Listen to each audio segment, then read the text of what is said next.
in your life where you have pain and it's chronic and it's every day.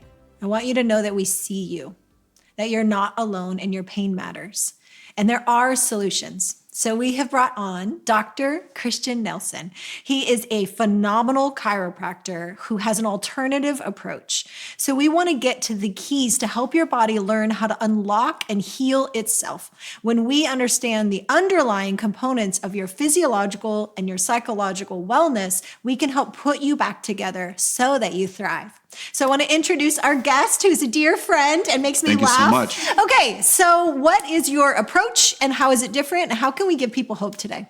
While there is breath, there is hope. That quote is actually attributed to Attila, which is interesting to quote as a doctor because he didn't do a whole lot of healing. No. But while there is breath, there is hope. And one of the things that we teach people actually is how to breathe through things. I'm getting ahead of myself, but what I want to share with people is that your body is intended to heal. Yes. And if we clarify the communication between your brain and your body, then the brain can send the proper signal to the body for how to heal, and the body can send the proper signal back to the brain for what's actually happening. Because your brain doesn't actually feel anything, it just records what's happening as reported by the nerves. And if there's inflammation in the nervous system, it's like static on a phone call. So as we're talking about even how the psychological and physiological health, how they all impact each other, you were telling me a fascinating story. Yes. Yeah. Would you share that of how there's so many, all of those things connect? Yeah, Lauren's story is one that really highlights a lot of these factors for how your physical pain can impact your mindset and how your mindset can affect your physical body because the two are connected. Right. In fact, the moment when the mind and the body are no longer connected, we call that death, disintegration, decapitation, dissociation, take your pick. They're all bad. Not good. Yeah, so we like When brain and things body start with connected. D, that's not good. Yeah, that's a no-go right there. Yeah. So we like to avoid those things. But then, so the alternative is we want to make sure brain and body are properly connected. Yeah. And so Lauren showed up. She was not able to walk or balance well. She had a really, really cold toe. Like her big toe from like halfway down her foot all the way down. It was cold, clammy, like sweaty, like. Whoa. She did not like it touched. Signal. She did not want it touched. She did not want to touch it. Yeah. She has like nothing to do with it. I'm like, hun, I got to examine it. And then she's like the whole time, couldn't do her yoga. She loves yoga. She wasn't able to do yoga for 2 years. Wow. After she had a really relatively severe fall. And it had messed some things up. There had also been some car accidents beforehand that set the stage for that because it had affected her a lot more than I had initially expected. Right. But either way, her foot was just like kind of flapping all over the place. Yeah. So she couldn't trust it. Wow. You could say she was being gaslit by her foot because it was not sending the proper sensation back to her brain. Yeah. It was not there for her when she needed it. And she was in chronic pain. And that really messed with her mindset and her ability to be cheerful. She was very determined. And I credit her with this a lot. Yeah. She was like, rain or shine, I'm going to find the answer. I'm going to find the person who's able to help me. Yeah. And thankfully, we were able to be that right fit for her. That's so good. And I want to stop right there for a moment and just make very clear that chiropractic, as much as I love it, is not a silver bullet. I don't fix everything and everybody. I'm not the Lord Jesus. Though I will say, he did lay hands on people and their back was made straight. So I'm going to let you draw conclusions there. That gospel gets read at church and I'm just sitting there gritting. My wife looks at me. I'm like, I didn't say anything. So that one cracks me up. They're just endorsing my field. It's cool. Yeah, no, Whatever. it's all right. You know, I am so passionate about what I do and I love what I do, but it's so important for me as a clinician to co-manage, to talk with other doctors and make sure I'm clear on, you know, for instance, what you could do for someone and what I could come alongside with you and we could work for the best outcome of the patient. 100%. And that's why I wanted to have a chiropractor and other alternative medicine, because I think in society, everything is so siloed and it's like, that's your tribe. That's the one you focus on any industry. And I really want people to realize, hey, be curious, troubleshoot. There's a team that I go to when I'm not feeling well physically, emotionally, spiritually, relationally. There are people I have highlighted, and I've even had you adjust me Yes, So ma'am. it's amazing when you know the right people, and it just takes reaching out, finding out, getting to know Yeah. who is in my network, who's in my region. I have people that I call overseas.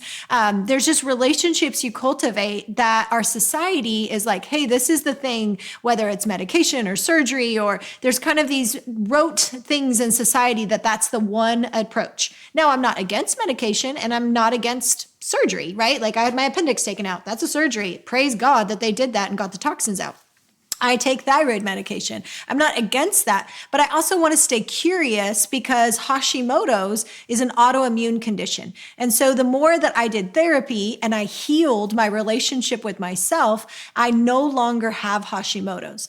Now, to the medical profession, they say that's not possible. You are going to have those antibodies the rest of your life. Just live with it. And that's not true.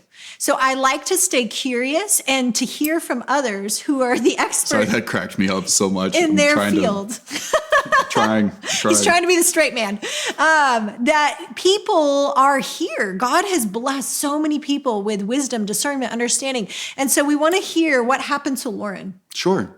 So I'll make sure and send you the video, and hopefully we can include that here because I'd Yes. love for you guys to be able to see this. Yeah.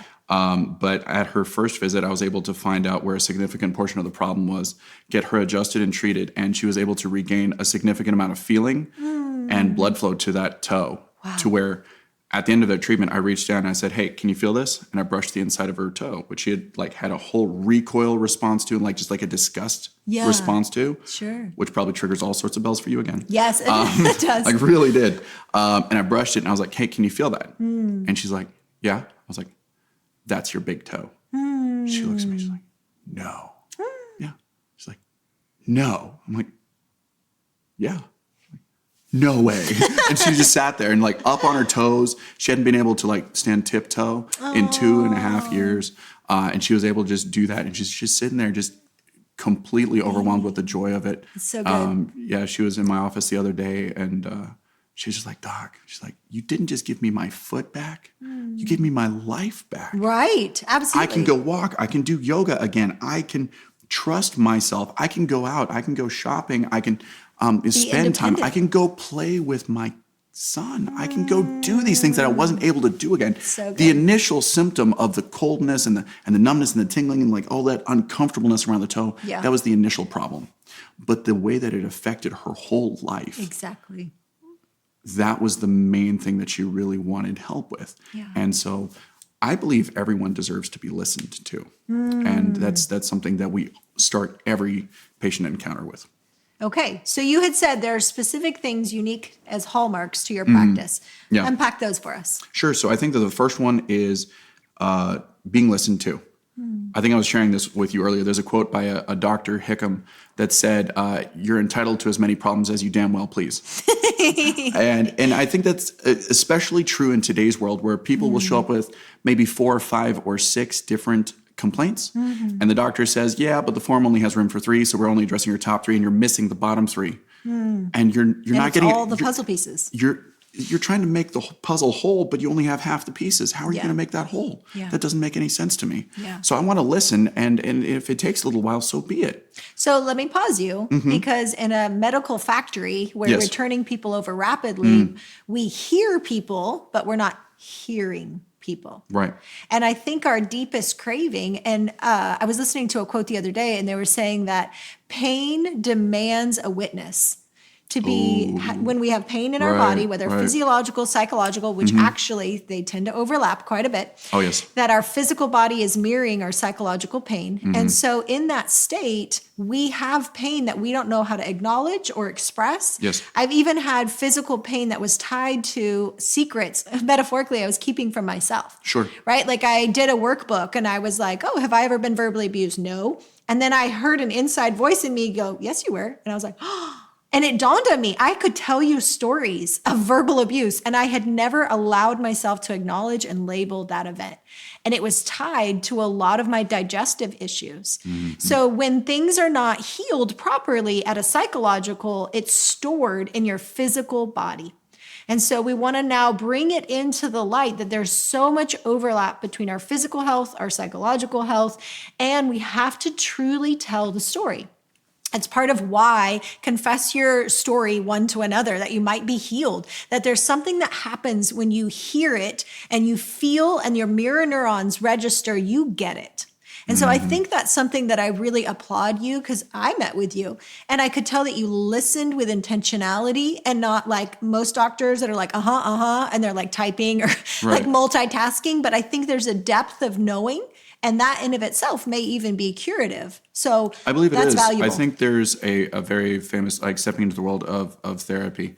I believe there's a famous therapist, his name escapes me, that insisted that the act of conscious listening was in and of itself a healing event. Yes. And so, like, what better way to start? Yeah. Because, and from a problem solving perspective, if I don't understand the problem, my fix is just not going to get it done. It's just not going to get the job done. Right. And you deserve to have your pains addressed. You deserve to have, that relief, and then for that to restore that part of your life that you lost because you weren't able to do something because of that pain. Right.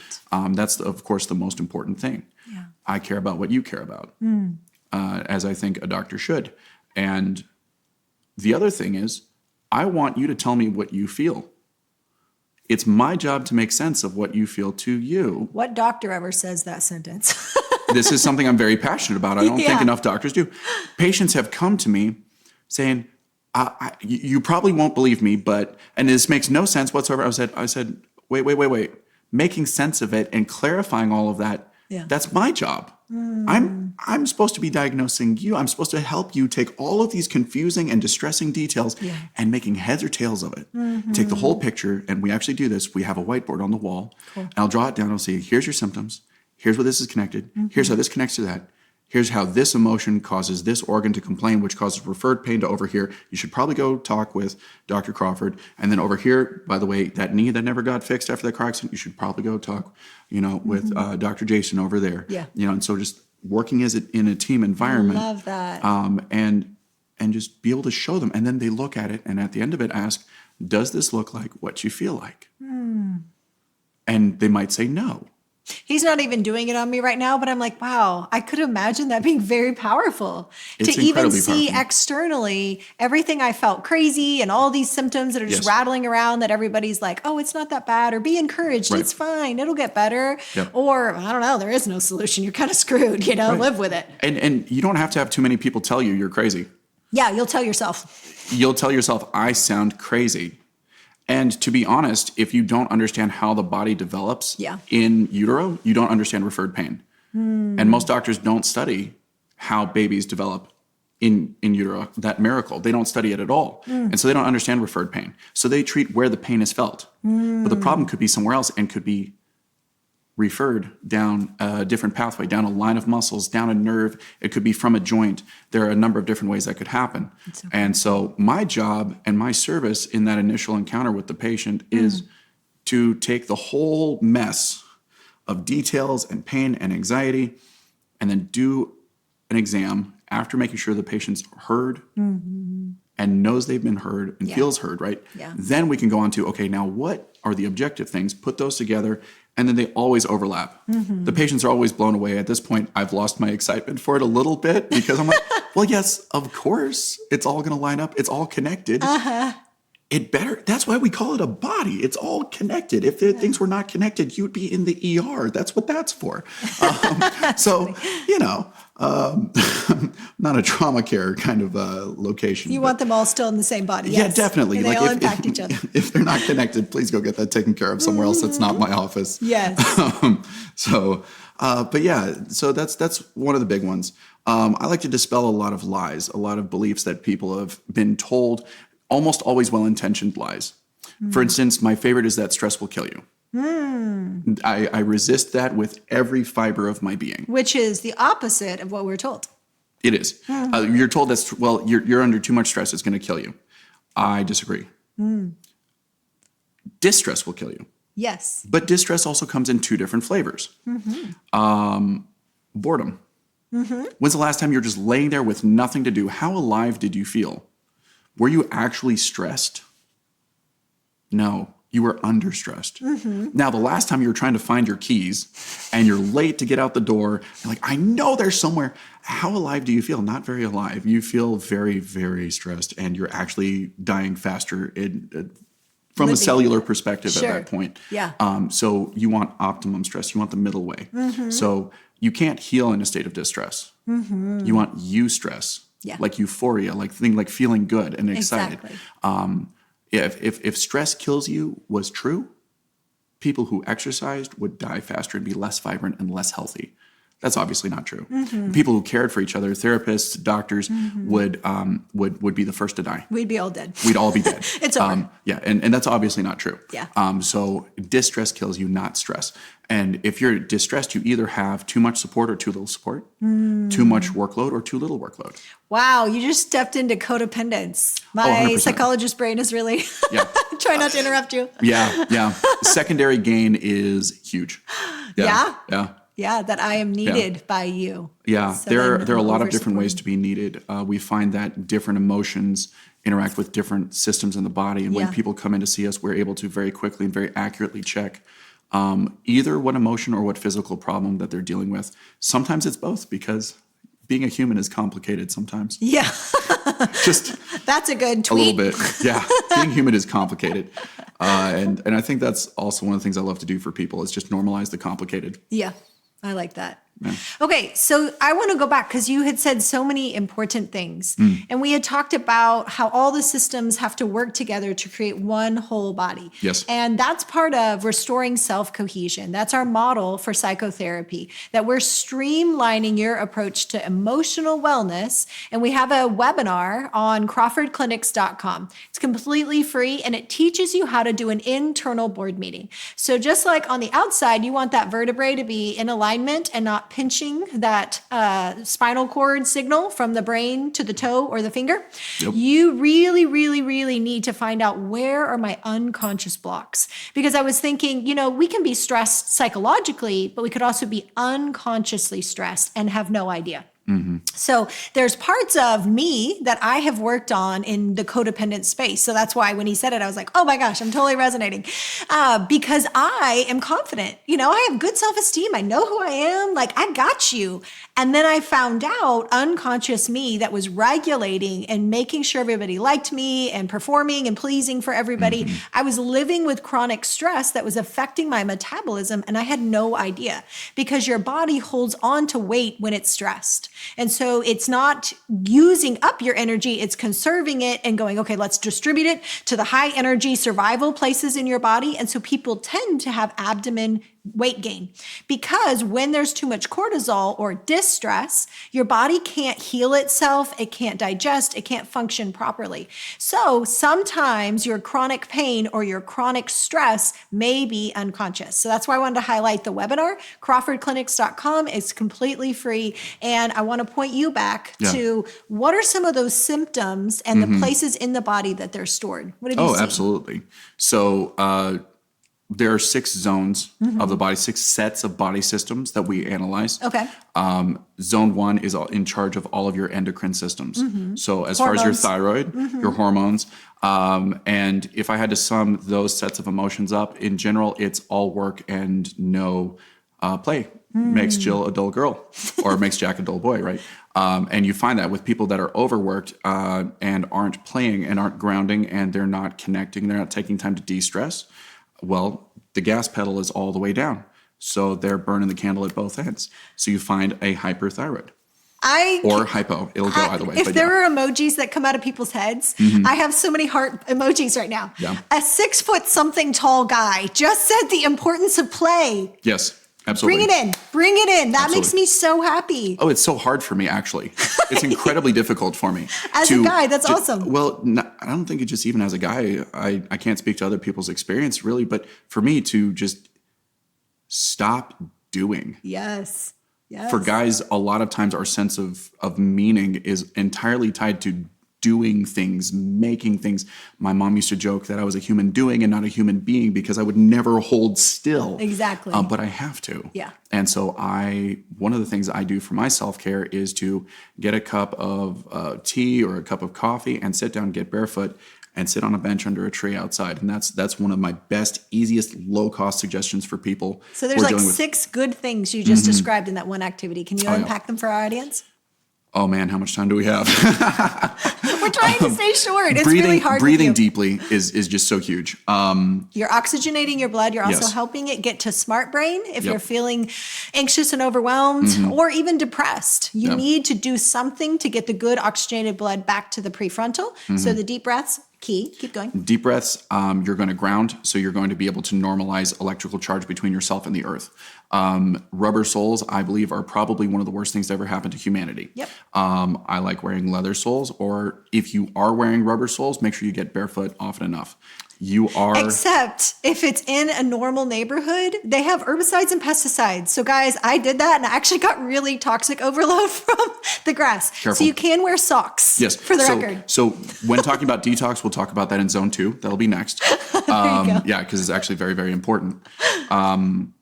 Drinking something hot actually releases endorphins and causes actually almost an opiate response. And it's very soothing. Know that. Yeah. Yeah, so get you some chamomile tea. It's phenomenal. Okay. And not put sugar in it. Not put sugar. Yeah, okay. People think they like tea. People think they like coffee. They like dessert that's coffee flavored. Starbucks is not coffee. If you want to drink Starbucks, do you, boo? But that's not coffee. Let's be very clear. Take the sugar out. Take the sugar out, and you might not like what's left. I'll just leave it there. Let's move on to zone 2. Okay. Zone 2 is actually one of the ones that I deal with the most. Yeah. It has everything to do with toxicity and lack of boundaries, because someone can be relationally toxic. They could be emotionally toxic towards you. You've talked about gaslighting. Absolutely. Body and relationship. The vast majority of gaslighting, I believe, is subconscious. I'd ask you to back me up on that one. Oh, yeah. Okay. My bias is that people are normally good. They're just adapting to a dysfunctional world. They found this as a way to get what they want. Exactly. Yeah. It's my adaptive response to toxicity of and this my is what background. Daddy did. So this is the way I was patterned or something. This is what Mommy did. Yeah. And that's just how we do things. Yeah. And oh yeah, it's really unhealthy. We'll see. Yeah. So but detoxification is really important. Your liver actually regenerates if it's functioning properly. Your liver regenerates completely every 8 weeks. Whoa. So I didn't know that. Yeah. So if it's operating properly, that's the caveat. It regenerates every 8 weeks. So you're designed with the presumption you're going to poison yourself to within an inch of your life every 2 months, and you're going to be fine. So what's cirrhosis of the liver then? Why is that such a big deal? It's not functioning properly. It's not connected to the brain properly. Oh. And it has nothing to do with alcohol after all? Oh, well, it absolutely has something to do with alcohol. Oh, okay. But I mean, if you put somebody under really, really intense toxic emotional stress, I bet you could give them a cirrhotic liver. That would be complete malpractice. It would be really, really bad to do. It's like the stuff you read of in history books from like the Germany research. Yeah. I'm half German, so like that one hits really close to home. Maybe I'm not gonna we're not going to do that. You're not going to be working on me anymore. Yeah. Okay. Got it. Just kidding. Totally kidding. But the body responds to the emotional triggers and the physical triggers very, very similarly. Yeah, exactly. You only have this body in which to feel things. Your brain doesn't feel anything. Your body feels things and reports it to the brain. Right. And then your brain tries to make meaning of it. Yeah. Zone 3 is all about overwhelm. Being on the fence, if you're undecided, the number of things you have to deal with and have to sort through causes just this state of indecision and just like kind of waffling back and forth. Yeah. That's zone 3. Wow. And so it has everything to do with headaches, migraines, neuropathies, all sorts of fun things. So that could be your internal world divided. A house divided against itself cannot stand. So you have ambivalence, which means this part of my committee is fighting against this part. And internal conflict does have a physiological effect. Massive. Because you're getting way too many signals and you just have that one little brain trying to respond to way too many cooks in the kitchen. Yeah.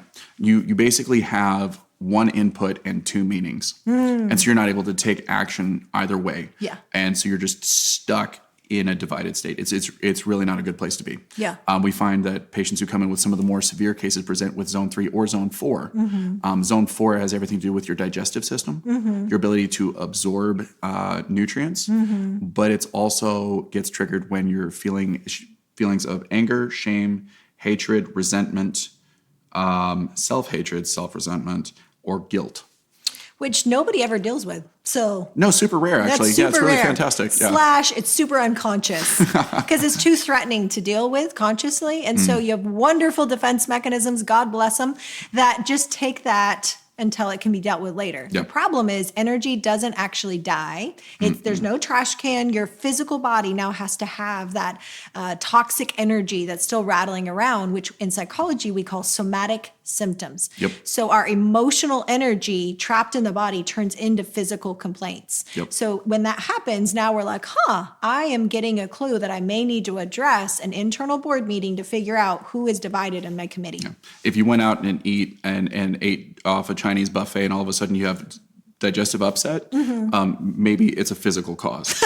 There's a really good MSG. chance. There's a really good, MSG, fair. Hep A, somebody didn't wash their hands on the line, it's possible. It's highly possible. But if you're going to talk with your in-laws and all of a sudden you have digestive upset, and then the next time you're there 2 months later, all of a sudden, would you know it, your stomach feels really yucky when there's probably some anger, resentment, guilt, or hatred, or resentment. Or shame that you're dealing with about those situations that are triggering your digestive system to get upset. And so we're able to ask people, hey, are you experiencing any of these? And if they are, refer them to someone who could help them with them.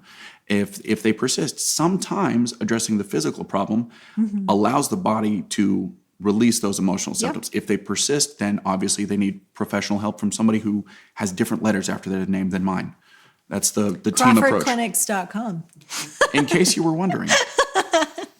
Absolutely. I'm sounding very commercially today. It's cracking me up. I love it. And we're here for the cheese. Yes. Zone 5 has everything to do with your body, how you move your whole body around, so your musculoskeletal system. And this gets triggered by feelings of overwhelm, being overworked, and it just means that your workload is too much. Of all of the emotional components for the zones, Zone 5 is probably the healthiest because it means you're doing good things. You just have a little too much on your plate. Wow. You either need more support or a little less on your plate. And those are relatively easy changes to make. Yeah. Zone 6 has to be my favorite, though. Okay. It has everything to do with grief and loss. Yeah. After our first son, we lost 4 babies in miscarriages, one after the other. Wow. That was a very dark place in my life. Yeah. I did a lot of additional study. That's part of the reason why I'm the doctor I am today. Yeah. So speaking of God redeeming horrible things, there's nothing about that that's good. But the anguish and the anger and just all the feelings and the rage that I went through and the experiences with people not being able to give me clear answers, not being able to help my wife, led me to develop this expertise that I have today, which I get to use to serve other people and to help their problems, and very much sooner than they might otherwise. So it's really, really cool. Yeah. But it also has everything to do with your cardiovascular system. Finish the sentence for me. Okay. He died of a broken Heart. Exactly. Wow. We say these things all the time. Yeah. Right? It's powerful. It is very powerful. And as I think about my clients where there's overlap, even like young heart conditions or the heart racing or this heaviness on my heart, how many times there tends to be grief. And grief isn't always somebody passing away or a miscarriage. It could also be loss of a job, loss of a role, a position, something that you really held dear, and now that's gone. Please. So it's even better because it could be triggered by a sense of loss. So if you thought for sure you had the job and then you don't get it, that's right. It could trigger a zone 6 response from the body. And if you have what you need to handle it, I have clients your body will integrate it. Yeah. If you don't have what you need to handle it, you might need to come see me. Yeah. Or you might need to come see you, depending on if it's an emotional primary or a physical primary. Or complementary. And because being human is complicated. We're here to make it simpler. For the sake of time, we have to end. But this is so fun. And I hope that you just continue to speak and proclaim and share, because what you're saying is really important. Thank and you. I want you guys to feel seen and known on this channel, in our community. And we have e-courses. So if you want to get plugged in and you want to be a part of restoring your inner world, and then we'll have tons of resources like Dr. Christian Nelson and others in our community and tribe, that you can wrap up your whole inner world and external world so that you're in alignment and you get to thrive in your calling. Thanks, guys. See you in the next episode.